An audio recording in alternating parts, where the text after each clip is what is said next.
Protests over the war in Gaza are once again showing up on college campuses in New York. One protest even becoming physical, sending a faculty member to the hospital. Here in Maryland, protests were planned at the University of Maryland over a planned speech by the author of Project 2025. So, what do colleges do to allow for freedom of expression but also protect students and the campuses?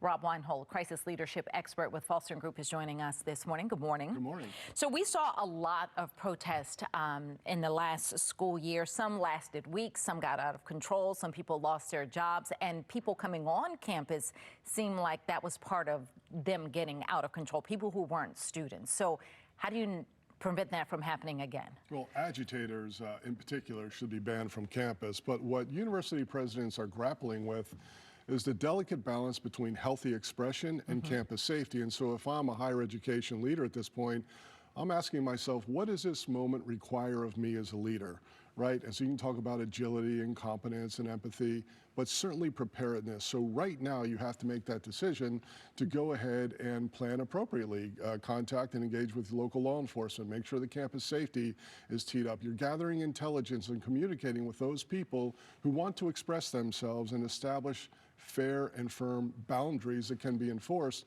when those protests happen. I've never known a leader to look in the rearview mirror and say, I'm sorry I did the right thing. So being overprepared is not an issue here. You have to be prepared because that's the expectation of everyone. So part of the preparedness you're saying is to talk to the groups who want to do the protests. What can or should come out of those talks? Well, you want to sit down with the protesters and say, look, we understand that you have a right to be heard and want to be heard, but you can do that in a safe and effective way by establishing boundaries where the protest can occur, by making sure that you understand the length of a protest and also making sure that the outside people, the influencers, the agitators don't come on campus.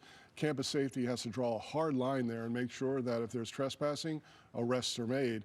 And the bottom line is this: healthy expression is great, but when it gets into bullying and harassment and assault and violating the law, zero tolerance. Make sure people are arrested and held accountable. So what happens, that is the preparation for it. Now you're in the thick of it and the protests are happening, and maybe these protesters and the school went in with their best intentions and a well-laid plan.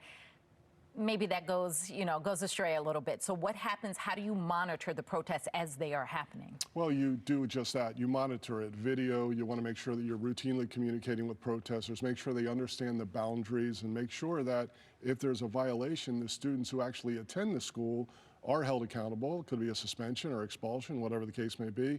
And certainly the trespassers are not allowed on campus. And so this is trying to manage a healthy expression or protest in a way that is meaningful so that you actually protect everybody on campus. And listen, the bottom line is this: as a leader, if you lose control of campus, you will lose your job. There's no excuse right now for not being prepared. And we saw that with the last go-around, last school year, last semester. Do you think campuses and presidents of those universities and colleges saw that and are taking heed and have a better plan of action? I think many higher education leaders have moved this to the top of the priority list because it's visual, right? Yeah. It can be vulgar, and then it's viral. And the last thing you want as a university president is to be featured live on cable news network as students are out of control. So again, it starts now with the right preparation and making sure that you manage effectively along the way. And a big part of that is making sure there's an open line of communication